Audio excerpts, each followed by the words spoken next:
All right, you ready? All right, let's go. All right. Do it like a chord. 5, 4, 3, 2.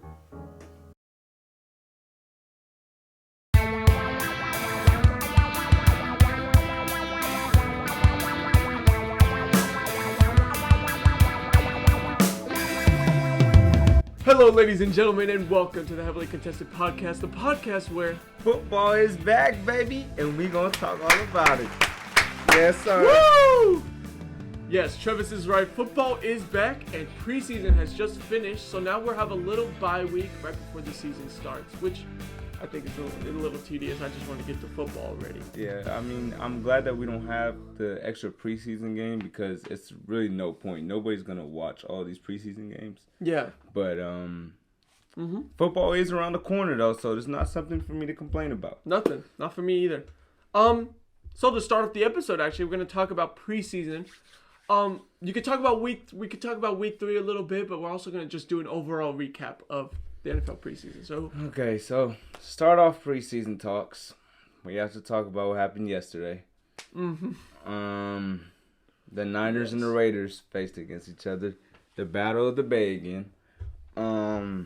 As a Raiders fan, this is a Niners fan. I'm in a Niner household right now. But the Raiders, I'm just going to say this. The Raiders are definitely a team that's in the rebuild mode. They are trying to establish depth at their roster. So there's not a lot of different players that you're going to see that are actually quality players. The Niners, on the other hand, have kind of already established their depth. yeah. So in the preseason, that's where that's going to be established a lot. Now, the Raiders did lose by 24. Yeah, I think it was. So, I mean, it is a preseason game, so I know people like to say, oh, well, y'all said it don't count this year, it didn't count last year. It's a preseason game. We lost in the regular season what was that, 4 years ago? 4 years ago, Thursday Night Football. 4 years ago, we lost, but that game was almost preseason again because we didn't have any of our players. So and same for us too, actually. Yeah, you guys didn't have your players either. So we kind of have to wait. I think they play next year. Well, I think they play next year. So then I get what you're saying. So it wasn't 4 years ago; it was 3 years ago, and next year will be the 4th year. Which every 4 years in AFC and NFC division have to play each other every 4 years. So yeah. Next year will be 4 years, which means that we will be going to Las Vegas. Yeah. So that game, I don't really want to hear nothing about this preseason game. It's really not anything to be excited about. Not Mac Jones. What's his name? Jimmy Garoppolo. Jimmy Garoppolo. He had a great running attack. I seen. Yeah. He finished the play. Proud of you, Jimmy G. We're gonna still have to wait and see who wins out that QB1 spot. But all in all, I'm not disappointed in my Raiders. I'm a little bit like you should have done better, but I'm not mad at the game. Yeah, for me,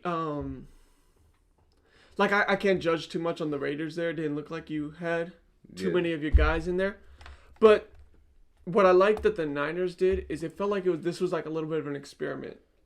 They were trying out because it was talking about the two-headed monster thing for a while now, where the Niners were going to go with Jimmy Garoppolo and Trey Lance throughout each drive. Yeah. Because Trey Lance brings a little bit that Jimmy Garoppolo doesn't, and Jimmy Garoppolo brings a little bit of a veteran presence that Trey Lance doesn't yet have. So what they were thinking about doing was doing exactly what they did. They had Jimmy Garoppolo efficiently move the ball down the field. Jimmy Garoppolo played very solid in this preseason game compared to others. He wasn't bad. He moved the ball down efficiently, and what he did was that they halfway through the drive they let Trey Lance get in, and then Trey Lance brought a little more to the run game. Yeah. Because the Niners have already had a top run game in the league. Yeah. And so that hasn't been argued too much. But what Trey Lance does now is on those read options, it opens it up a little more to the running game. Yeah, because he's able to hold that DN and even a couple linebackers as they feel like they have to be ready for Trey Lance to pull it at any moment, which you saw just open up the lanes for Raheem Mostert. Raheem Mostert had about 12 carries and he already had 78 yards. Yeah, that was pretty great. So now one thing I will have to add though is Trey Lance. I haven't seen the speed.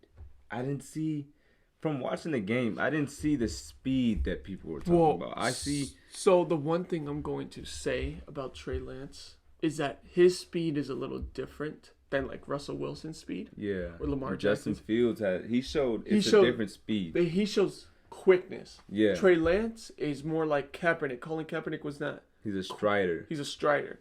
He has to get going. Once he gets going and his legs get moving, then about 5-10 yards down the field, it's peace. It's like, see you later. So he's very similar to Kaepernick in that way. I don't see much quickness, but I see more. Yeah, because that's one thing I was wondering while watching. I was like, people are saying Trey Lance is a great runner, but like I don't see. Yeah, he's a great runner when he gets out into the open field, which is good enough for a quarterback. Which is and he's also he showed that he was mobile enough to move around in that pocket a little more. He looks definitely more mobile than Jimmy G. Yeah, and he looks a little more comfortable now. I will say, but that game was easy. That was pretty easy. It was a pretty easy win for the Niners there. Moving on, just kind of looking over the entire preseason. One thing I have to mention for preseason week 3, the one thing that stood out to me was Trevor Lawrence. I have him written down too. Okay, cool. Because Trevor Lawrence, I think, had the best rookie quarterback performance out of the entire preseason overall. If you look at every single performance, Justin Fields week 1, the couple notable ones, right? The big ones. I think Trevor Lawrence took that easy by him out. He showed why he was the first pick overall. He was 11 for 12 in his passing, and he had 2 touchdowns. Yeah. Over 100 yards passing. And it was good throws that he made too. Confident. Stepped up in the pocket, made good throws. The Jags receivers looked really good, actually. I knew Jacksonville's receiving core was going to look nice. Laviska Shenault, they have Marvin Jones Jr. Yeah. He's really good. Chark, I'm curious to see how DJ Chark is going to do again. He's kind of had injuries, but if he comes back, he'll be healthy. So we'll see. But in the end, Trevor Lawrence showed why he was drafted number 1 overall. Yeah. I think that Trevor Lawrence had a great week 3 performance. That was definitely. Yeah. But I feel like in the other games, I seen signs where I was like, ugh. Yeah. He looked a little rusty. And I do feel like Trevor Lawrence showed in this preseason that he's the best quarterback. But I think in the regular season, it's going to flip around. It's going to be Justin Fields. Maybe even somebody else comes out. But I feel like Trevor Lawrence isn't going to be the best quarterback to come out of this draft. The only thing I'm going to... I could agree with you with a little bit. I think Justin Fields is a little more ready than Trevor Lawrence. Yeah. I think Justin Fields will come out the gate. And he's also on a better team with the Bears. The Jaguars have nobody. So he could have a little bit more of a chance of success. Although we just said the Jags do have a good receiving core. Yeah. If that works out offensively, who knows? Either way, though, I do think Justin Fields, should he play probably mid-season, I think he'll show a little more, especially with the run game too. But in the end, I'm not trying to judge those first 2 preseason games so much, especially when you see how good he finished off. Because in the end, too, what you could say is, it takes a little bit of time to get used to the speed of the game, and that's what preseason for. Rookie, And that's what preseason's for. And obviously, Trevor Lawrence showed that with the way he was like. It wasn't like he played horrible. He didn't throw any interceptions or nothing like that. He just had it's like whatever stats it was. I think one of them was 6 for 9 for 70 yards, and then he did another one where he was like 7 for 10. So it's like good percentages, not like crazy on the yards. But he showed improvement through each game, and he shows more confidence now in this final game than he did before, which actually a lot of quarterbacks did, to be honest. Trey Lance showed a little more confidence, I think, this last game than before. Justin Fields made some really nice throws. I'm sorry, I really love Justin Fields. Yeah, I'm a big Justin Fields fan, I think it's going to be great. To my surprise, Mac Jones pretty good, I think he's better actually. than Cam Newton. I'm sorry. I think he's better than Cam Newton. He looks better. You seen Cam Newton was waiting for the high five from Mac Jones and down the side. Yeah, I think Mac Jones knows that he won that job, buddy. So, I don't expect the Patriots to give Mac Jones a job, but I do expect Cam Newton's room for error to be very short. Yeah, you can't mess up. To be very short. If you got 2 even dudes and one's 10 years younger, I'm gonna go. You're gonna feel like you want to start developing. Yeah. Especially because if Cam Newton really is not working out, they're gonna feel like I think they in their mind probably feel too that Mac Jones is better. They just want to give Mac Jones a little bit of time to sit behind Cam. People want to see Cam Newton. I want to see Cam Newton. Cam Newton was the face of the league for a while. So it's like people want to see Cam Newton be great, but at the same time, you watch the games, it's just like he ain't got it no more. It hurts to see. It hurts to say. It really hurts to see.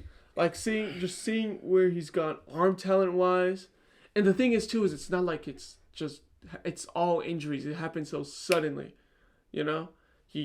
After that 2016 season, he's really been like roughed up with the lack of O-line help, lack of receiver help too. So he's not had much of a chance to really. And it's just you see how Carolina kind of ruined his career after that Super Bowl run, and it kind of hurts. It does hurt to watch because it's like.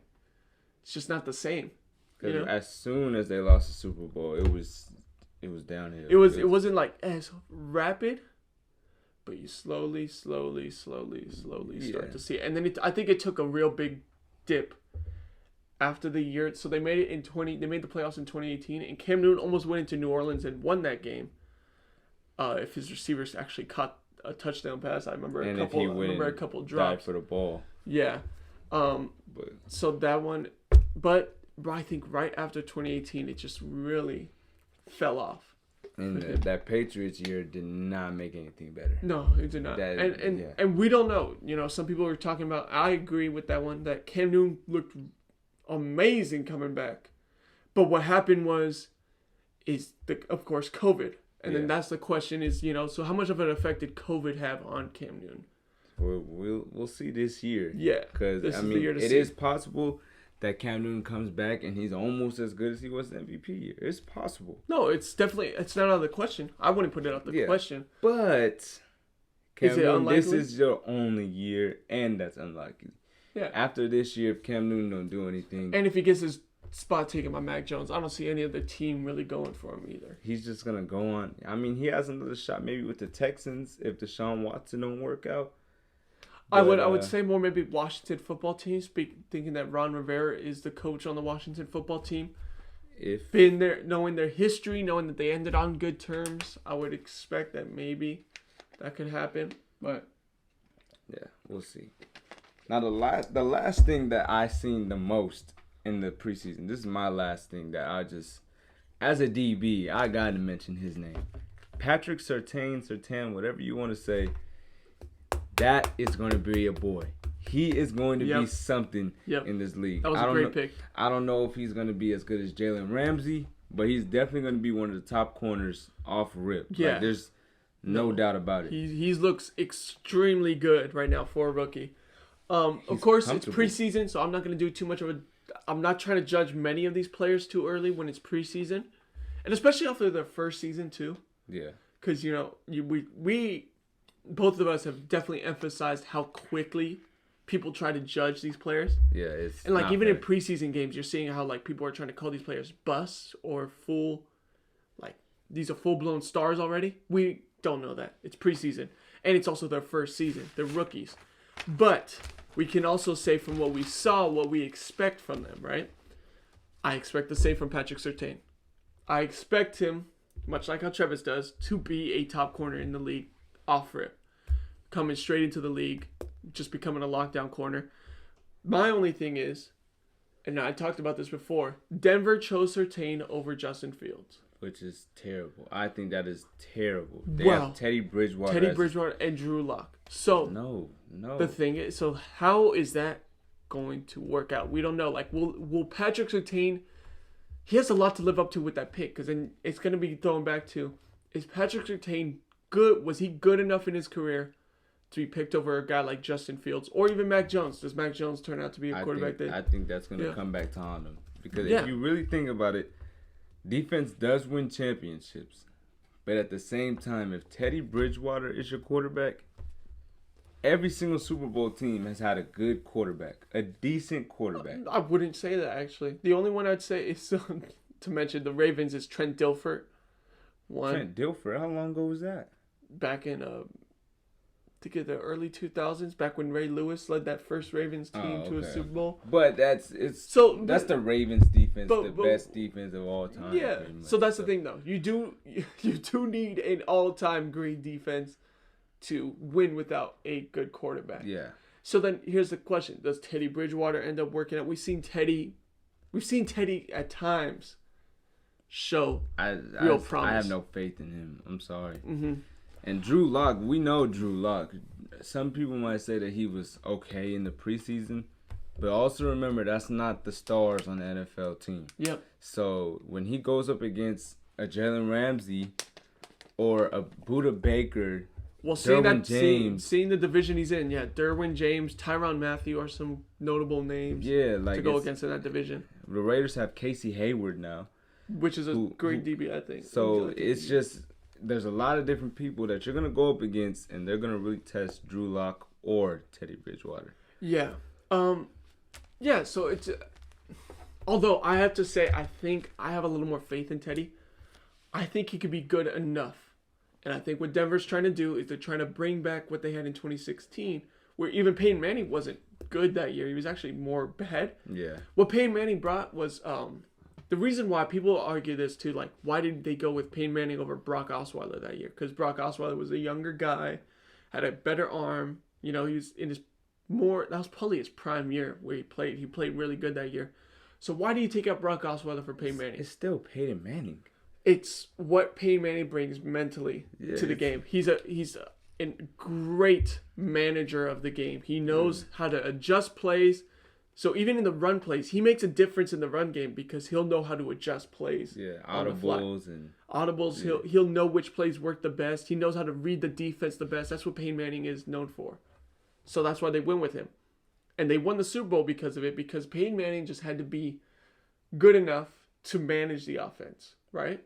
And you had that all-time great defense that we just spoke of and went up against Cam Newton and locked him down. Yeah, Von Miller destroyed him. Von Miller. Then you had DeMarcus Ware on the D-line as well. So they bringing that back. Von Miller's coming back this year. They have Bradley Chubb as well. Bradley Chubb, yeah. You know, so the defense is definitely promising. They're setting up to try to be one of those top defenses. Von Miller, I will say, I do not know how great Von Miller is going to be. He's getting old. He is older, and he just came off an injury. Yeah, so we'll see how Von Miller does. I think he's the biggest X factor. Yeah. Should he pan out? If he plays well, if he plays to where he should play, they're going to be they'll be great. Defense. They'll be great on defense. And you know, then it just goes to the question: how good do you think Teddy Bridgewater will be? I think he'll be efficient enough. That being said, though, like I said, Patrick Surtain does have a lot to live up to, though, because if Patrick Surtain only turns out to be just a corner that's like, he's good. He's a starter. He's a starter, and even if he is top 10, if he's on like the edge of top 10, if Justin Fields and Mac Jones turn out to be guys who look like top 10 type quarterbacks, it's going to feel like a miss, because then you miss your guy of the future there offensively, especially with the offensive weapons that Denver has right now. Cortland Sutton, Jerry Jeudy, KJ Hamler. They got young receivers and Noah Fant at tight end and Melvin Gordon at running back. They have the weapons. Jerry Jeudy. Actually, so I will say this. If Teddy Bridgewater does work out, watch out for Denver this year, because they will be a force. And Cortland Sutton. Sutton, who's going to be a promising receiver, I believe. Oh, he will be. Yeah. And coming off an injury, but he is a 1,000-yard receiver. And we've seen a lot of people come off ACL injuries a little easier now with, the healing and therapy and everything like that. So that's a good mention, actually. I do like that one. I got two more mentions. Jamar Chase. Jamar Chase. I haven't really heard much about him. Oh, it's maybe a good... Jamar Chase had 4 drops in his second preseason game, and then he only had 1 pass thrown to him, and he had 1 drop. And in practices, according to reports, he's had very rough practices where he's just dropping the ball. I haven't even thought about that, because I really haven't heard any noise around Jamar Chase. And so, we've seen receivers have the drops before in their rookie year. Yeah. The all-time great receiver Jerry Rice was known for dropping so many passes his rookie year, and still had a good rookie year though, right? Yeah. So, we don't want to judge too much as a rookie. And even like Devontae Smith had drops here and there in his first preseason game. But I think he's going to be good. I think he's going to be good, right? He just has to get adjusted to the game. But Jamar Chase has had drops on another level. When you hear that it's as bad as it is in the game as it is at practice, it's a little concerning. There's not even no pressure in practice. There's no people watching. And I've seen some of the videos where he made drops. It's wide open. It's like all in his head. You know, like he just looks so timid. So I just had to mention that. It's like I'm not going to judge too quick off Jamar Chase because, like I said, I don't want to judge rookies too early. But a little concerning. And especially with apparently there's some allegations. I don't want to get too into that. Well, I don't know that. But apparently there's allegations where he might have beat his girlfriend. Oh. Who knows? Like, we don't know too much about that. I don't want to dig too deep into that because I do not have proper knowledge about that to talk about it. Ray Rice, I just hope it's not bad. But that's Jamar Chase is a little concerning right now. I'll just say that. And then one last thing I want to say is J.K. Dobbins unfortunately tore his ACL in a preseason game. I seen that play too. That play was pretty nasty. He ended up getting sandwiched. It was kind of the same thing that happened to Carson Wentz when he tore his ACL. Yeah. Where most times when you tear your ACL, it doesn't look bad though. Well, it's non-contact. Yeah. It's planting the leg, doing a cut here and there, or like even just jumping and you kind of straight leg it. Yeah. It's easy to tear your ACL like that. That's why I thought it was like a hyperextension. It's rare sometimes when you see it off contact, but when it's the right contact where it almost like sandwiches your leg, 2 hits kind of like go in on it. It was so nasty. It was so nasty. I would not recommend watching the play. I felt really bad. So J.K. Dobbins is going to be out for the season. So Gus Edwards is the new. Gus Edwards is going to be the man. I think it sucks for J.K. Dobbins. I've been seeing a lot of discussions on whether this. And J.K. Dobbins has also taken to Twitter like a couple tweets. He's like, where they basically state, I don't know why starters even play in preseason games. I don't agree with that. I think you need to warm up because you might come into it very rusty. Because practice is not the same. Because then you're gonna risk injury either way. You're gonna risk injury playing in a preseason game because you might have that freak accident like that. But you're also gonna risk injury in the sense that, you know, like if you come into a game, like a full speed game, and you haven't had even a little bit of experience with taking a hit, you're gonna get hurt because your body's not fully prepared for that. So that's what preseason is for. So I think that's J.K. Dobbins just kind of letting that anger vent out a little bit, but it's not. I don't think it's entirely true. But so unfortunately, J.K. Dobbins is out for the year, and that's kind of like what we wanted to just talk about to end off the preseason. To move on to our next topic, which is fantasy football and just some picks to look out for as you draft. It's draft season now. Draft season. Pretty last week before the NFL season officially starts next Thursday. So people are starting to get their drafts going. We have some recommendations. The first one would be, to be on topic, Gus Edwards. Gus Edwards has already been a great running back. He's been considered very underrated. And now it's our time to see, right? J.K. Dobbins is out for the year. Gus Edwards now is going to have a chance to take over and kind of man with Lamar Jackson. He could be the main workhorse. And I think Gus Edwards is going to be just fine in that offense, especially in a run-heavy offense. Yeah. So as a guy to look out for running back-wise, Gus Edwards is definitely someone. Because he's going to be ranked low in the way you do the drafts. It's always going to be ordered from like top You're going to have to search his name. He's not going to pop up. He's not going to be a guy who's going to pop up entirely. So search for his name, and I'm going to say just expect Gus Edwards to have a very good season. Expect him to be a good free agent pickup. Any other picks that you might be thinking of? So I want to give people, good chances. I want to give them some sleepers. Some people that people not always going to think about. Mm-hmm. People, obviously, you could go Christian McCaffrey, Alvin Kamara. Well, yeah, we know the big dogs. You could go with somebody like that. But somebody that I did some research on, David Montgomery. I have him too. Yeah, David Montgomery. Mm-hmm. Last year, he had almost 700 scrimmage yards in the last 6 games of the season. Yeah. So if you think about that, that's when he became the premier running back. When Tariq Cohen went out with an injury. So if that continues to happen this year, you could see him being one of the top running backs in the entire fantasy football league. So he's going to be around, the 4th, 5th round. Yeah. I would say. So if you get him in that area, that's a great value. That's a great pick. A couple others that I have. I never thought in my life I would ever say this, but Antonio Brown. I never thought I'd say Antonio Brown is an underrated pick, a sleeper pick, but he is because Antonio Brown didn't have a great year last year, right? He also hadn't played football for almost 2 years. Exactly. So now Antonio Brown's back. He's had a full offseason with Tom Brady now, full training camp. It's actually been said that he's been the best receiver in training camp, which we should expect. That's not a surprise because he is an all-time great receiver. Mm-hmm. Ignoring all the off-field issues and everything like that, right? He's not going to be he's not going to be a guy that's going to be up there. Yeah. You're going to have to look for him too. But trust me, I think Antonio Brown will be the best receiver on the Bucs this year. Mm-hmm. I think don't be surprised if Antonio Brown does go into full form again, barring anything off-field. Anything like that might happen. I could definitely see that happening, and Chris Godwin or Mike Evans gets traded somewhere later on. I could see that happening. Maybe, but I think they want to stick with their guys, especially trying to win a Super Bowl. Yeah. If they could stick with a big three of Antonio Brown, Mike Evans, and Chris Godwin, I think they'd feel pretty happy with that. You know what I mean? So, but just look out for Antonio Brown because I think Antonio Brown is going to be someone who's probably going to be slept on a little bit by some people, seeing that he's not the receiver.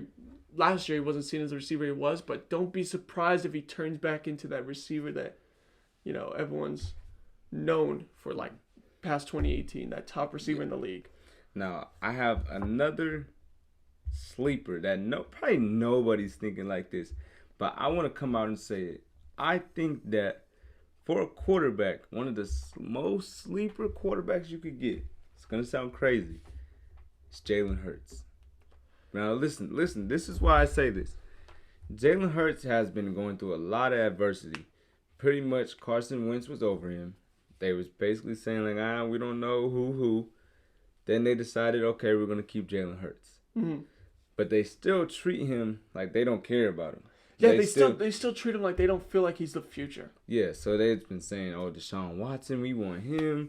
I believe some other team, I forget who's in the leader for getting Deshaun Watson. So just so you know, there's a rumor going around that the two teams are the Dolphins and the Carolina Panthers. Yeah, okay. As the front runners for Deshaun Watson. Deshaun Watson would not. The rumor is Deshaun Watson would not even waive his no trade clause for the Eagles. Yeah. So the biggest reason why I'm saying that is because Jalen Hurts probably knows if he doesn't play good this year, they're going to be looking for somebody else. They'll be quick to move on. So I say for him, because of all the adversity that he faces, I would expect him to come out wanting to be amazing. Mm-hmm. So I don't think he's going to be a top quarterback in the league.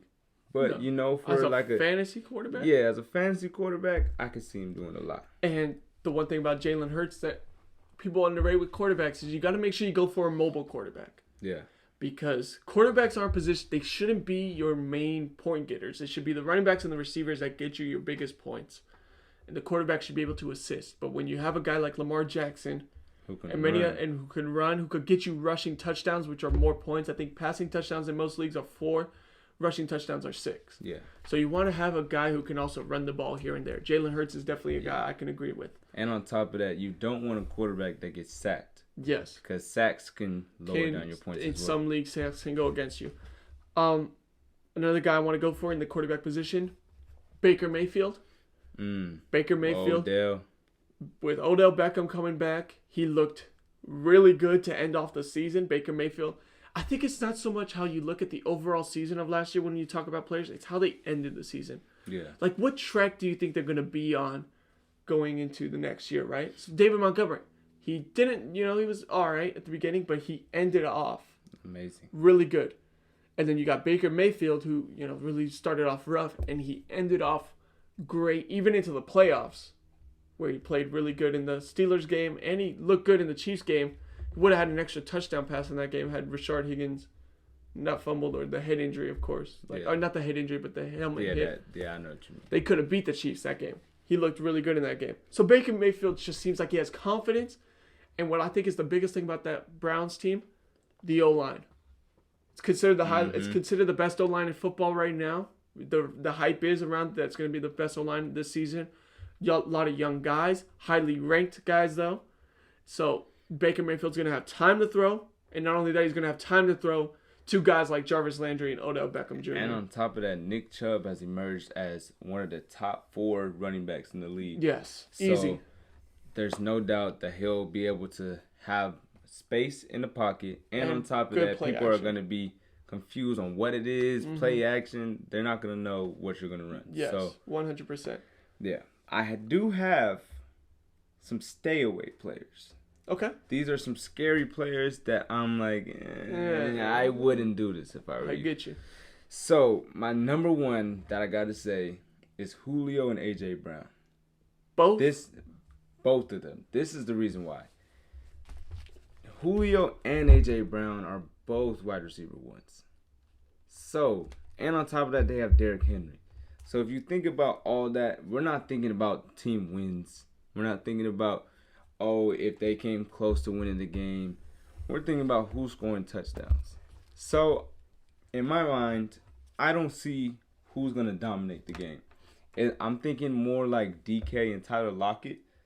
When those games happen, DK might score 40 points for you one game. The next game, he might score 8 for you. That is true. That's where it's kind of like... it was the same with Tyler Lockett, too. Yeah. Actually, funny enough, so I agree a little bit. I think A.J. Brown might stand out a little more than Julio. I'm a little concerned with Julio health-wise now and a little older in his career. That I feel like he might... And Julio's the type of guy, he's not like any other receiver that we've seen. He's not selfish. Yeah. You know what I mean? He doesn't have that attitude with him. He's quiet, he's calm, he keeps to himself most of the time. And Julio's okay with letting other guys shine. So the only way I'm going to go against that is because I think Julio is okay with settling as a number 2 receiver. He's not going to, and I don't think I think they're also going to try to save Julio for the playoffs. Yeah, because he is kind of injury. He's injury prone, so he's going to be a guy that they try to manage and get through the season and save him for the playoffs. So to add on to that, like a stay away, a guy to be careful of is also Leonard Fournette. I get the hype is on Leonard Fournette, especially with the way he ended the season, but it's a weird thing too with Leonard Fournette where he's injury prone. He's been injury prone his career, right? And they have Ronald Jones. Leonard Fournette's also a guy that they might want to manage a little bit. They don't want to give him too much because they want a guy like Leonard Fournette for the playoffs, for when it counts. You know what I mean? Mm-hmm. And I think Leonard Fournette's okay with slipping into that role too. So it's a guy to watch out for in case they don't give him as much attention as you might expect for a guy like Leonard Fournette. Yeah. So something to look out for is also that. One last thing that I want to mention, Deebo Samuel, Niners receiver. He's a guy to look out for to be pretty good, I think. So he's better than Ayuk? I think he'll get a little more attention than Ayuk. Because, and not so much in the passing game, but what Deebo Samuel brings in the running game too. They love to run that jet sweep with Deebo. Yeah, he's not really a receiver. He's like a gadget. He's a hybrid. He's a gadget. Exactly. Yeah. So, that's the thing though. He's going to be used. Yeah. He's going to be used a lot. Right? Ayuk is more of a receiver. He's more of a receiver, a true receiver. So, Deebo Samuel, expect him as a gadget player to be getting a lot of attention, a lot of balls, handoffs, pause, usually handoff or passing wise. So just expect Deebo Samuel to, continue to get better, especially if he stays healthy throughout the season. Because his problem is also health, a little bit like last year. Yeah. One question I have for you as a Niners fan. Yeah. I have George Kittle in one of my other leagues. How is that going to be as a Niner fan? You tell me. I think. Again, these are all barring any injuries. I think George Kittle will be a better pickup fantasy-wise than Travis Kelce this year. Okay. You know why? Because George Kittle is the true number one option. Mm-hmm. With a guy like Travis Kelce, you have Tyreek Hill to compete with him. Mahomes definitely likes to spread it out a little more. When you have a guy like Jimmy Garoppolo loves to pass it to George Kittle whenever he has a chance. I like that. So I think George Kittle is going to be emphasized on a lot in that offense. Also, the one thing I have to say is that when Trey Lance comes in, if Trey Lance comes in to finish off the season, barring any injury or anything that might happen, as a rookie, what's he going to rely on? He's going to rely on old reliable. Who's old reliable? George Kittle. Someone that he feels like he can always target and almost always come down with a reception. Pro Bowl receiver, whoever is more likely to catch that Exactly. ball. So George Kittle's, and he's going to be a matchup issue. George Kittle coming back. We already know that, though. Yeah. With his speed at tight end, he's a matchup issue for linebackers and for even DBs alike because of his strength. Yeah. So I think George Kittle's the tight end, the best top tight end to look out for. As far as other positions, if I was to just go off listing off top players, McCaffrey, of course, health-wise, he should be the top player. Quarterback-wise, Lamar Jackson, I think, running because what he brings as a running quarterback. And I expect also Patrick Mahomes. You have to throw Patrick Mahomes. And I'm also, because I think both of us also said this, we're hyping up Lamar Jackson this year. I think Lamar Jackson's going to take a big step this year. I expect the Ravens to go to the Super Bowl. Still, even without J.K. Dobbins, I expect the Ravens to be my AFC. It's still so crazy how they doubt Lamar every single year. Every year. Then he tells you guys, nope, I'm not bad. They don't know how to stop me. He proves it. And then the next year, he's going to be bad this year. It's because people don't. He has such an unorthodox style of play that people just don't want He's just not the type of player that you would want your quarterback to be. Mm-hmm. But he's not. He's not. Last stay away player. I have to say this last person because this really pisses me off. Okay. This actually pisses me off like pretty bad. I play Madden 22, right? It just came out. Man. Guess who already has a superstar ability? Who? Kyle Pitts. And he has not even played a snap yet. So this is what I have to say. Kyle Pitts is a rookie. Okay? You can think he has all this hype around him. He's going to be great. But at the same time, he is a rookie. Mm-hmm. You don't know how injury prone he is. You don't know how good he's going to be against NFL DBs, NFL linebackers. Yeah. So I just don't really feel the need to really emphasize how great Kyle Pitts is going to be. Of course. The only thing, I guess, I agree with you, definitely. Like, let's slow down on that. Yeah. He is also apparently he's a transcendent talent. You know, he's supposed to be this guy that's like, he's unlike any other tight end. I've seen him compared to Calvin Johnson. Yeah. So he's hyped up a lot. Like, he's hyped up a lot. So let's slow down on that. I get what you're saying. And it's same for a lot of rookies, you know? Don't expect those first few games to be good. You know, Justin Jefferson type rookie receiver seasons are rare. Those are rare. Just because it happened last year, don't expect it to happen every year. Yeah. You know what I mean? I like that. So we're going to move on. We're going to switch topics a little bit. We're going to move on to basketball. Oh. So what we're going to do is we're going to do a little game here. We're going to do start one, bench one, cut one. Travis has no idea who I picked for these guys. Yeah. So this is off the fly. We haven't even prepared. He hasn't prepared. I just barely looked this up right before the show. So to keep it kind of like fresh. Let's see who we got, y'all. Let's start off with an interesting one. Start one, bench one, cut one.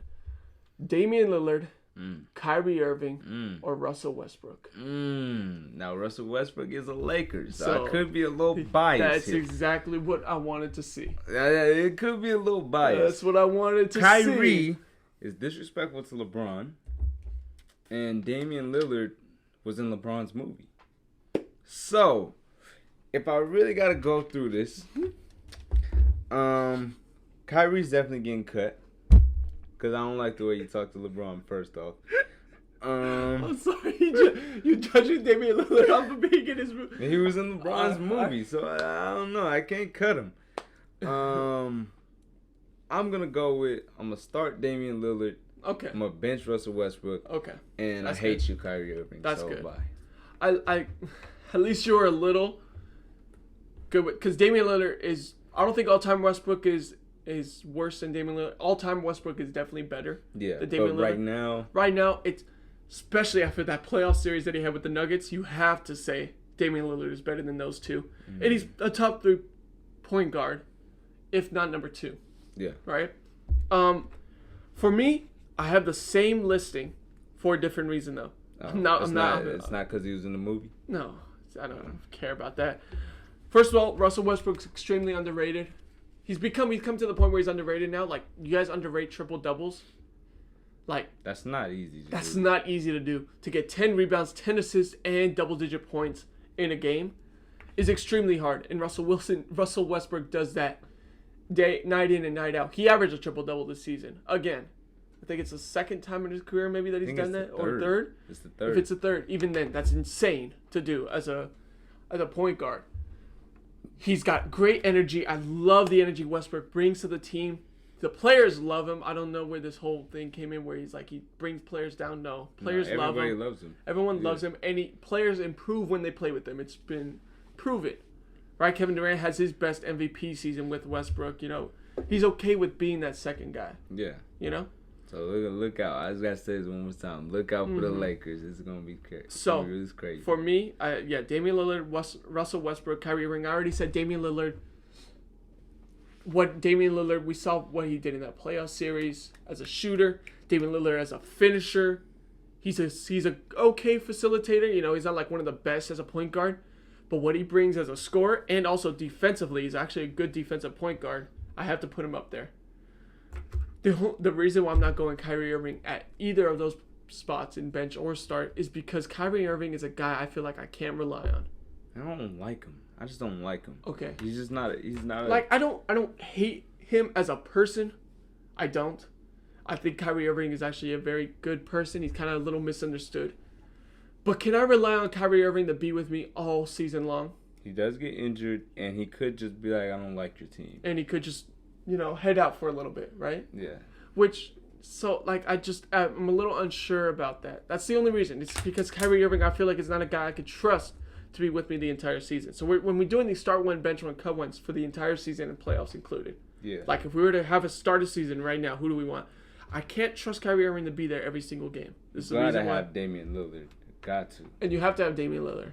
Yeah. And Russell Westbrook is now just considered underrated. Yeah. You know?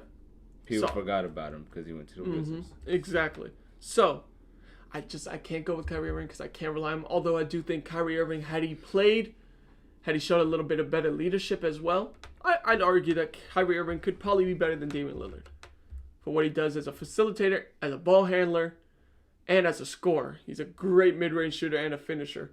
So playing-wise, if this was just like skill-wise, I definitely think Kyrie Irving has an argument for that top spot. Skill-wise. Yeah. But right now we're just talking about if we want him for a season to lead our team, who do we pick? I'm picking Damian Lillard. Exactly. Next one. This is a good one. I think this is my favorite one. Jason Tatum. Ooh. Jimmy Butler. Ooh. Or Paul George. Ooh. PG-13. Ooh. Okay. So if we're gonna base this off of last season, that's gonna change a lot. But if we're just talking about what I've seen as a whole throughout their entire careers, man, Jimmy Butler against LeBron in the finals. Played incredible. That was one of the best finals performances I ever got to witness. Because it wasn't about... Even as a losing team. It wasn't even about how much he scored every night or how many assists he had. It was just the effort, how much energy he put in. And as a leader. He was literally going to die on the court. Mm-hmm. He was going to die on the court. You see him exhausted after every game. And what he did was he inspired his players. Yeah. He's made everybody else have to work hard because he is working harder than everyone on the court. Yeah. So that's one thing I got to give to Jimmy Butler. Paul George's last season, in the playoffs, that was completely different Paul George than I've seen in a while. So, Paul George, I got to give him some credit for that. Jason Tatum was on a team by himself. He lost Jaylen Brown. And Kemba Walker wasn't doing anything. I believe he scored 60 this season. Or maybe it was 50. He had a 50-point game in the playoffs, actually. So that's also something. Yeah, so he definitely against Brooklyn has showed a lot. But I'm going to have to cut Jason Tatum. The reason being is because Jason Tatum is not on a defensive skill-wise as those other two players are. And then who do you have? So, to start, I'm going to go with Jimmy Butler. This is the reason why. Oh, okay. Paul George is great. He played great. But next season, am I going to get playoff P or pandemic P? I don't know. And Kawhi Leonard is coming back. So you're not doing all that no more. Jimmy Butler, he's still the number one guy on his team. I get you. So I'm going to go start Jimmy Butler, bench Paul George, Jason Tatum is a great talent in the league. I need him to take one more step. Don't get it wrong, though. I think people are not ready to call him a superstar. He's a superstar in this league. Yeah. I think with what he does as a scorer and everything, people are not trying to give him the credit that he deserves. So, yeah, I get what you're. And I want to say this is no disrespect to Tatum, but I am also going to do the same as you. Yeah, you gotta go. You ain't on that level yet. I just don't see him better than Butler or Paul George, what he brings to a team. You know what I mean? And like you said, I think I love what you said about Jimmy Butler. It's not even just what he does defensively, passing wise, rebounding, and even scoring on some nights. It's what he brings as a leader, as a head guy. That being said, I'm gonna bench him, and I'm gonna go with PG. Okay, I have been a huge advocate for Paul George, even when he played rough that season. That was real rough. It was rough.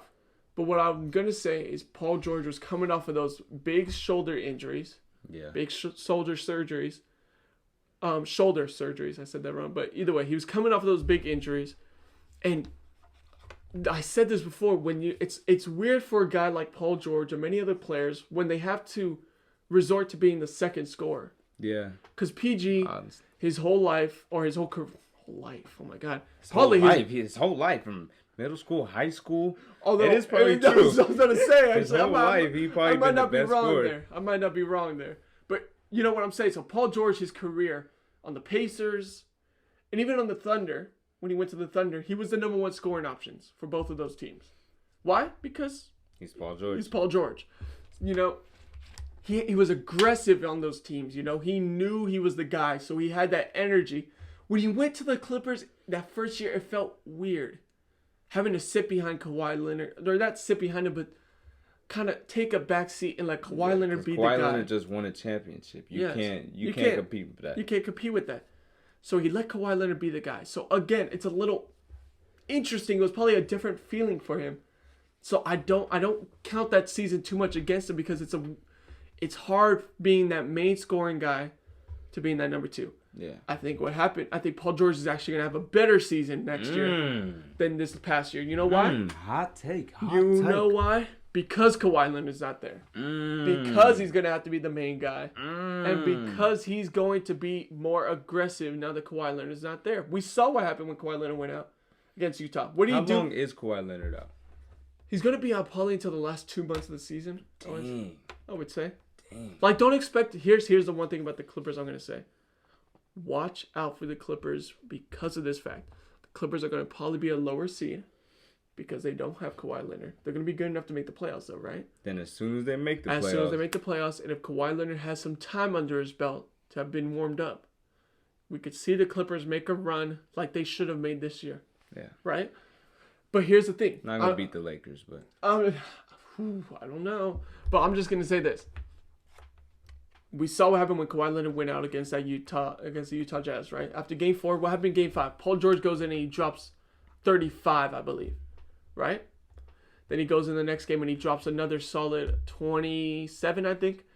And then he goes into the Suns series and he averages high 20s. He even had a 40-point game in there. Yeah.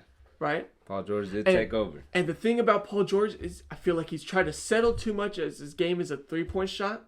But we saw when Kawhi Leonard went out, what did Paul George start doing? Mid-range. Taking it to the lane and his mid-range shot. Paul George is a strong and actually very good ball handler. Yeah. There should be no... Yeah, he's a great ball handler. And being as tall as he is, it's hard to stop him in the paint. And we saw what he did. He was able to lower his shoulder and get into that paint and be able to finish the ball. Right? Yeah. Paul George is going to have a better season than he did last year. He's going to be better than Butler this year. Although I think Butler people are starting to forget about Butler because he was injured. I think Butler's going to also have a big bounce back year. Yeah, they had a bad year last year. Just health wise and everything, they couldn't stay healthy. Yeah. So I have to give Paul George a lot of credit because I was watching that Olympic game when that happened. When injury, his whole leg got destroyed. Yes, and to come back from that. For him to come back and still be one of the top players in the league, that deserves a lot of credit. No, he does. Derrick Rose, we seen what happened to Derrick Rose after he had that big injury. It was never the same for him, you know. But for Paul George, he's a guy who's faced adversity and he's took it head on. So Paul George, I think, definitely deserves that credit. Yeah. I think he will be better than Jimmy Butler because he's going to be the main guy and he's going to be leading this team. So now you're going to see him be that aggressive scorer that he was on the Pacers. And he's also a good facilitator too. He's also open with letting other guys shine too. We saw that with Terrence Mann in the Utah Jazz game in Game 6. Terrence. You know, that's a sleeper too. Again, we'll see how Terrence Mann plays. Maybe he gets the ball a little bit more. I think now entering his third year in the NBA, and we saw the experience that he gained from the playoffs. I'm telling you, the Clippers are a team to watch out for. Reggie Jackson coming back. I don't agree with the watch out for them because once they play the Lakers, it's bad. Mavericks, I think are going to beat them. I don't see the Clippers going very far. But, Paul George is, he's going to be cool. He's going to be solid, The Mavericks? I think the Mavericks could beat the Clippers. No, they can't. They can't. They still don't got a real second guy, I think, in my eyes. I don't think they need one. And I think the Lakers should watch out just a little bit because the one thing... Watch out. The Clippers got depth, Yeah. So we'll see how it turns out for them. I think the Clippers are definitely something to be careful about if you sleep on them, right? We'll see. Okay. So we're going to move on back to football for our last topic. Saturday, the NFL announced their last 10 players of the top 100 list. A little late for the top 100 list, but they were able to get it done. They had their 10 players now listed out. Yeah. I'll list them out for you guys so that you can use them for comparison as we do our top 10 list in honor of them doing their top 10 list, right? So their top 10 list. I'm doing this all off of memory. Josh Allen, T.J. Watt. Yeah. I believe it was DeAndre Hopkins, Tom Brady, Devontae Adams. Then you get into the top 5.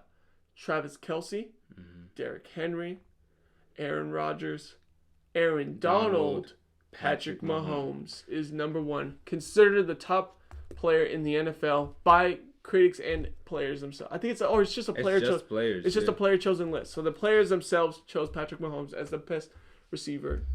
What? The best player in the league. The best player in the league. I don't know where that came from. So, do you want to go first or should I go first? I'll let you go first. You want me to go first? How do you feel about how close do you think that they were before you say your list? I actually think they were solid. I don't think it was that bad. I think with the type of players, I think with the players actually in that top 10, I think they were pretty good with that. Yeah, the 10 top players, I think that was pretty. That was pretty solid. The order, I was missing a player, I think. I think so too, and I think I changed the order a little bit. Yeah. But I'll get into that right now. So, my top 10. At number 10, I have Josh Allen. So same spot. Again, it's only based off of this season and how he produced. One thing though is I gotta say just because I put him in my top 10 list, I also don't think Josh Allen is a top 5 quarterback in this league yet. I don't find him better than a couple other guys. So it's weird, right? I put him in my top 10 list. Why did I put him in my top 10 list? Well, because he had probably one of the best seasons out of the other 2 quarterbacks that are listed here, right? Josh Allen threw for 4,000 passing yards. I believe he had 40 passing touchdowns as well. So season-wise, remember, we're going off of just how productive they were in the season and in the playoffs. And just last season. It's just last season. Like, because you could judge your top players off of more than just one season because there's some factors that can make it like where they didn't have as good of a season, right? This one thing I will say is George Kittle was in this top 100, which pissed me off as well because he played 3 games this year. Yes, but I think how they factor but in. But it shows the respect that Kittle has. They gave him respect, but that kind of pissed me off. And Kittle also, when he did play, he played really well. So it showed that Kittle wasn't all of a sudden just bad. Yeah. Downright. You know what I mean? Again, so Josh Allen is my top 10 because I think he had he was a top 3 quarterback as performance-wise this season. He was. Although, if I were to make an argument, I'd say Lamar Jackson's still better. Russell Wilson's still better. Guys who are actually my honorable mentions, mind you, they're really close in my top. They're in my top 20. I will say that for those 2. Next one, T.J. Watt. So, no movement really, right? The only thing I have to say about T.J. Watt is I also considered putting in Myles Garrett over him a little bit. That was a debate between them. because I think Myles Garrett has a big impact on that Cleveland Browns defense. T.J. Watt did have the stats, though. He did have the stats, and I couldn't argue with that. He led the league in sacks. Led the league in sacks. Led the league. He was ahead of Myles Garrett in tackles, and he also had more passes defended, and he had the same amount of forced fumbles. Yeah. So the only reason I put Myles Garrett in that conversation, though, is because I think Myles Garrett has more of an impact on a worse defense. Yeah. You know what I mean? He makes it. Without T.J. Watt, they can still be a solid They could be solid. You know what I mean? Yeah. Without Myles Garrett, it goes bad. And I expect Myles Garrett to have I predicted him to be my defensive player of the year this year. So just something worth mentioning. But T.J. Watt there at 9. Number 8, DeAndre Hopkins. Not much movement, right? DeAndre Hopkins, second best receiver in the league this season stat-wise. You could say DeAndre Hopkins is better, but performance-wise last year. Stephon Diggs. In the argument, but I wouldn't put him over D-Hop. Who had the best performance last year? I'll get to that. You know who it is. It's obvious who it is. But DeAndre Hopkins at 8. Still the best hands in the league. A solid receiver. Not a solid receiver, a great receiver. And he really helped Kyler Murray start to develop as a passer. And I expect DeAndre Hopkins to only get better with Kyler Murray. It was only their first season together. So DeAndre Hopkins at 8. You're making me nervous right now, Joe. Number 7, Jalen Ramsey. I had to put him in. And the only reason I put him at 7 is because I was thinking about it. If DeAndre Hopkins went against Jalen Ramsey, who usually won those matchups? Jalen Ramsey. So that's what I used to determine where I'd put Jalen Ramsey a little bit. Because I knew I was going to put Hopkins in my top 10. But I can't put Hopkins over Jalen Ramsey. And I also think Jalen Ramsey is the second best defender in the league. So Jalen Ramsey is 7. Because Jalen Ramsey is not a guy who leads in interceptions. Like, if you want to go solely off his stats. He doesn't get interceptions because they don't throw him the ball. Exactly. He's a guy who literally locks down an entire side of the field.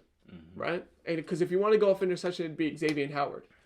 But you don't want to say... He's not better than Jalen Ramsey. And you wouldn't even argue that he's better than Jair Alexander even. Yeah. Right?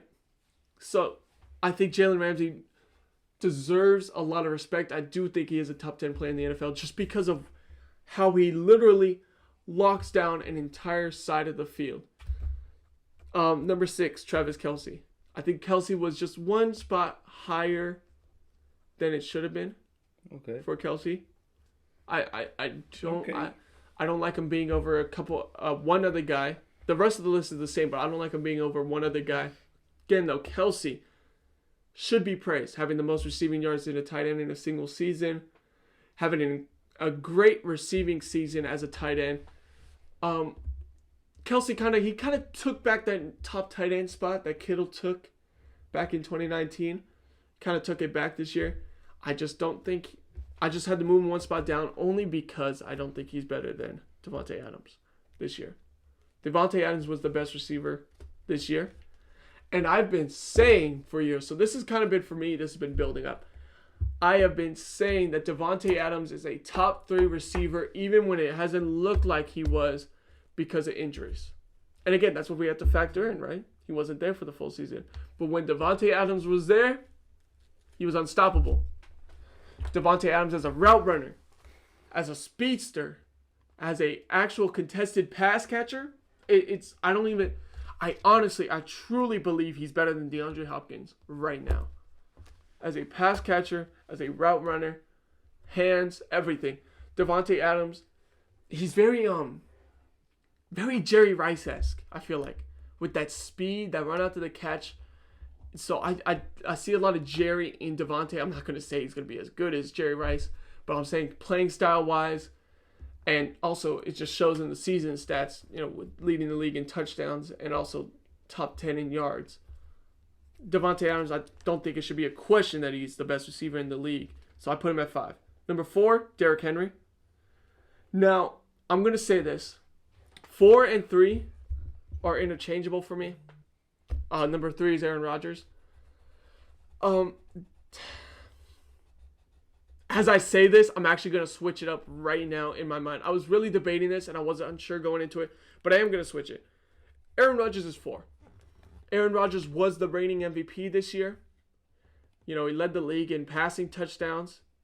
I think he was top 10 in passing yards. Might have been. He was on the outskirts a little bit. He was a little low in the 4,000s. But, you know, Aaron Rodgers came back. He answered back. Had a great MVP year, especially when people were starting to talk about him being washed and everything like that, right? But Derrick Henry rushed for 2,000 yards as a running back, which is so rare to come by. And Derrick Henry is a bulldozer, man. But what he has too is he's so fast. He should not be able to run that fast. He should not, for his size, he should not be able to. 6'4", 250. To be how big he is and to be able to outrun DBs once he gets into the open field. And then stiff arm you to the floor. And stiff arm you to the floor. He is a transcendent talent as a running back. You don't see guys that are like that at running back, right? And he had a 2,000-yard rushing season that can't be ignored. I feel like people are really underrating that 2,000-yard rushing season. Yeah, because people don't think that is. People just think of Chris Johnson. You rushed for 2,000 yards in a season. That is insane to do. And on top of that, the Titans didn't have a great passing offense. Yes. And me personally, people want to argue Christian McCaffrey is the better running back when healthy. Me, personally, I think Derrick Henry is the best running back in the NFL. The thing for me is Christian McCaffrey's not a running back. Well, for me, he's everything. But he is a running back first. What he does in the passing game as a running back, is huge. But here's the thing: people want to say that Christian McCaffrey, you could say, is a better than Henry in a lot of aspects of the game. He's a better player than Derrick Henry. Pass catching, and he does a lot of things with even like as a ball carrier. He has better vision as a ball carrier. You know what I mean? And he has better speed. Mm-hmm. So people want to say because Christian McCaffrey is better than Derrick Henry in a lot of categories, that they want to give it to McCaffrey. But that's not how you want to determine players entirely too. Because if you just determine it by categories, like, oh, he's better at this, he's better at this, he's better at this, he has to be the better player. Just because Derrick Henry does one thing better than McCaffrey. But it's a huge difference. It's like the thing is though, is that one thing is huge though, right? Yeah. It's huge. So you can't underrate it too. It's a dangerous thing to just assume just because he's got better moves, he's got better quickness, he's got better pass catching, just because he's better at him in all these other things. And maybe like if you list out the entire things that make a running back, you probably check off more from McCaffrey, right? Just because of that does not mean that Derrick Henry is worse than McCaffrey. Yeah. I think Derrick Henry does one thing and he does it very good. Yeah. And that's just as a ball carrier, his stiff arm, his power, and his speed. It just makes him too good of a running back. Runs mad, angry. Just angry. So I have to put Henry 3. Number 2, Patrick Mahomes. Best quarterback in the league.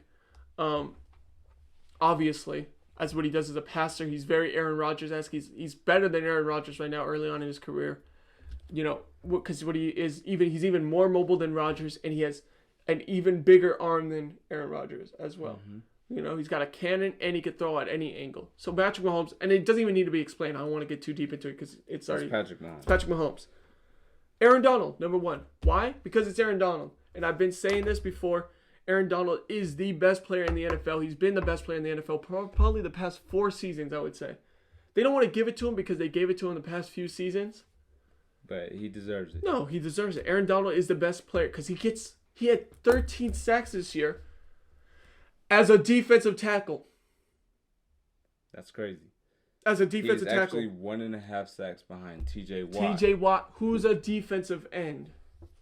Edge rushers have a huge advantage over defensive tackles. Exactly. And especially because defensive tackles most of the time are the ones who are getting double teamed. I think Aaron Donald's getting triple teamed. Exactly. And he's still doing what he does. He's the best defender of our generation. Yeah. And Aaron Donald's been the best player in the league for the past 4 years, and including this year. I know they didn't want to give it to him because they've given it to him the past few times. And the hype's on Mahomes. He deserves it, though. No. Aaron Donald is the best player in the NFL. I will say that. I'm assuming based on how you're saying it, we could just say that. I'll leave it for you to say. Yeah. But either way, Aaron Donald is the best player in the NFL. As a defensive tackle, what he does and what he brings to a defense is second to none. To finish it off, we'll go with Travis's top 10 here. Guys, my top 10 is a little bit different. Yeah, I mean, it's pretty similar to yours. It's just like even mine, I felt like mine was similar to the top 10 a little bit. I just had a little bit of tweaks. Like I was actually pretty happy with the top 10 this year. Just tweaks here and there that I felt a little like bit of tweaks. No, honorable mention. I have to say Tom Brady's name. I didn't put him in top 10. Mine too. Actually, I realized I did take Tom Brady out. Honorable mention. Tom Brady, though, you have to put him up there a little bit because he did lead his team to the Super Bowl and they won. So that's kind of something that you got to factor in. If your team wins the Super Bowl, somebody in there got to be close to the top I just 10. have to say to that point, I just don't think Tom Brady is better than a couple other quarterbacks. Yeah. Just why. So my number 10, I have Travis Kelce. Wow. Number 10 is Travis Kelce. Now the reason why is because Travis Kelce has Patrick Mahomes. You'll see in my list, quarterback influences a lot for me. If your quarterback is great, I can't really put you that much higher. So Travis Kelce is second in receiving as a tight end, which is amazing. So I got to put him up there. Number 9, I didn't hear you say this name. I got Alvin Kamara. Oh, shoot. Now listen to this. We're just talking about last season. He scored 6 touchdowns in one game. In one game, yep. One game. So he literally won fantasy Super Bowls in one game. For one game. And on top of that, Michael Thomas was injured, so he was carrying a lot of the load throughout the entire year. And Alvin Kamara, I think, had a better season than Travis Kelce did. It could be arguable, but I'm just going to say, with all his scrimmage yards combined and the amount of pressure that he had, Travis Kelce has weapons. Alvin Kamara was pretty much by himself. I get you. Okay, so the only thing I'm going to say about Kamara, it's the one thing I've kind of held on him throughout his entire career, is Alvin Kamara's been this great running back, right? Scrimmage yards, everything. And yet he's never had 1,000-yard rushing season in his career once. I understand it. As a running back.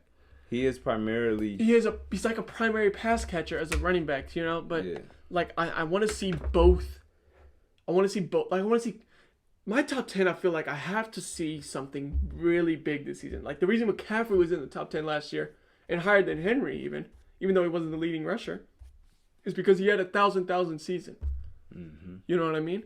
I want to see that from Kamara before I give him my top 10. But I'm not entirely mad because he's in my top 20.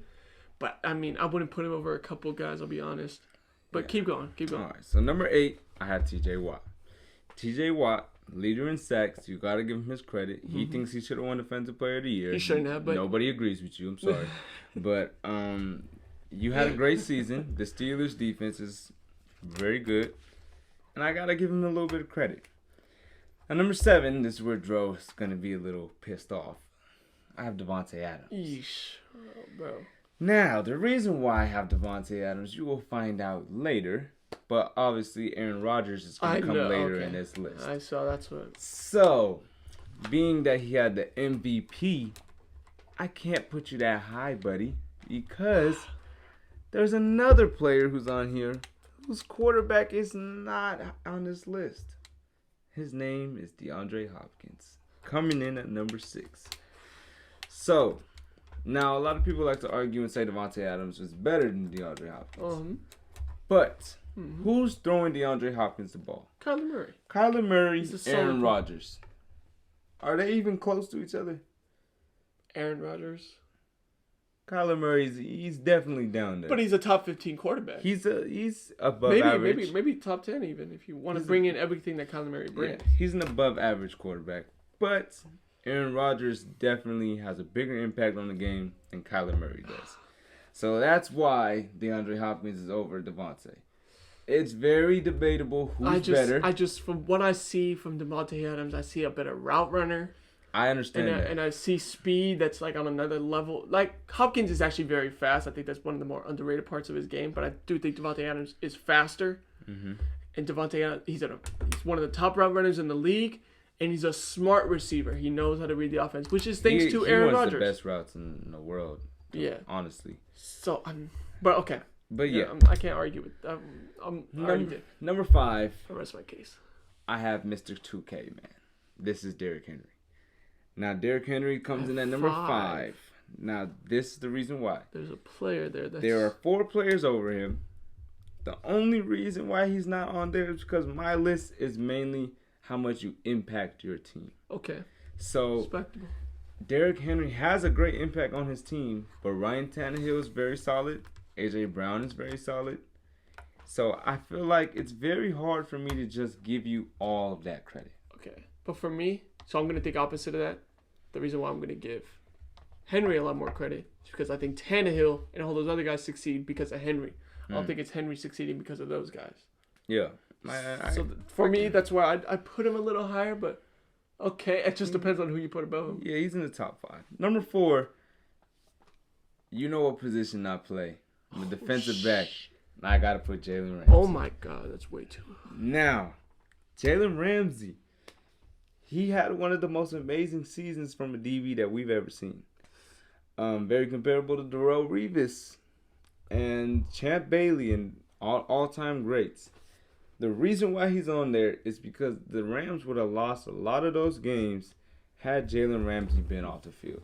If DK Metcalf was able to go crazy, if D-Hop was able to go crazy, against Devontae Adams, they did have a couple times where Jalen Ramsey was taken off of him. We all seen that one play.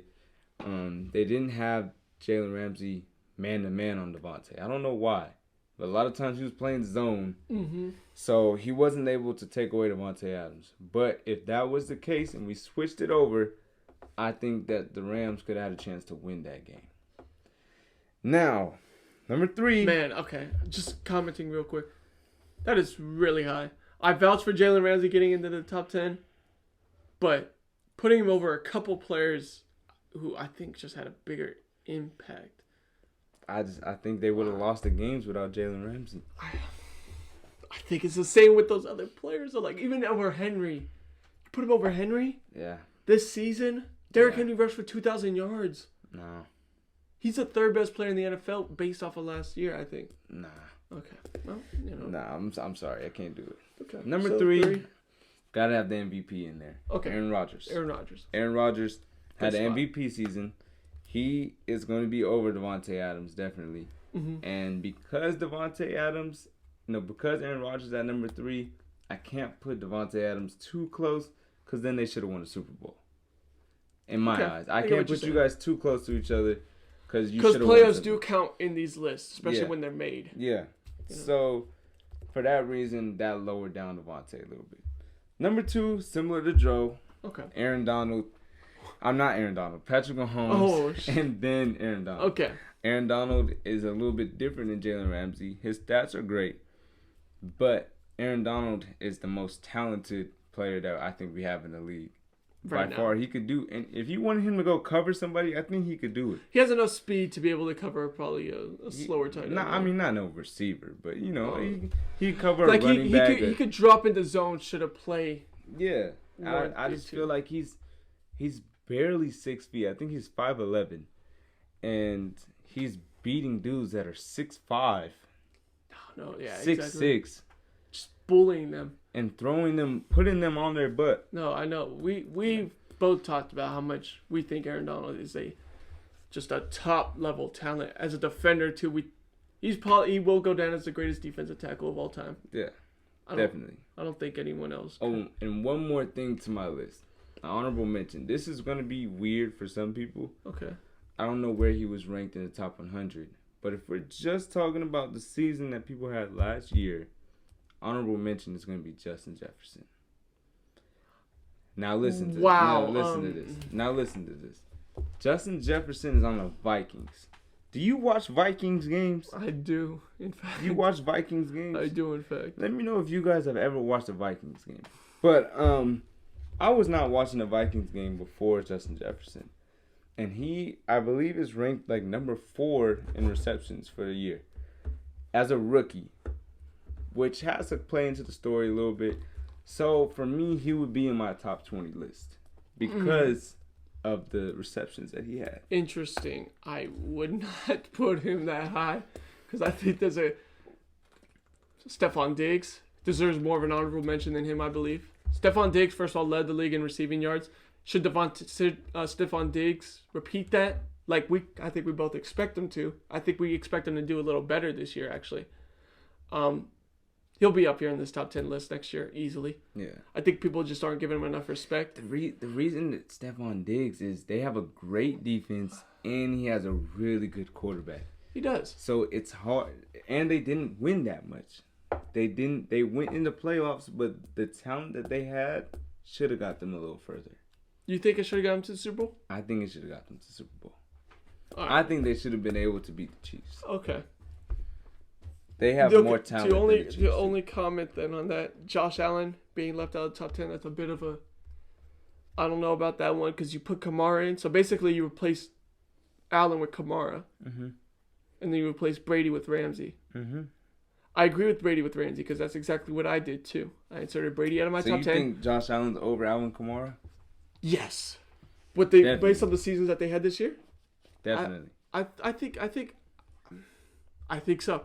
I think Allen, because he passed with 4,000 passing yards, which is it's been like underrated a little bit. People just expect that now in today's game, but that's actually really good. And he passed with 40 plus touchdowns. And the thing is too is you got to look at both stats and tape for how they performed this year, right? Yeah. Allen looked really good on tape. Amazing. Like should he repeat this year, I'll definitely put him in my top 5. The only reason I'm hesitant against it is because this is his first year having a season like this. Yeah. But the reason why I also put him in this top 10 list is because we're just basing this off of last year's performance. But the tape shows that Allen has really come into his own here this past year. Alvin's in the top 20 though, right? Yes. Is he top 15?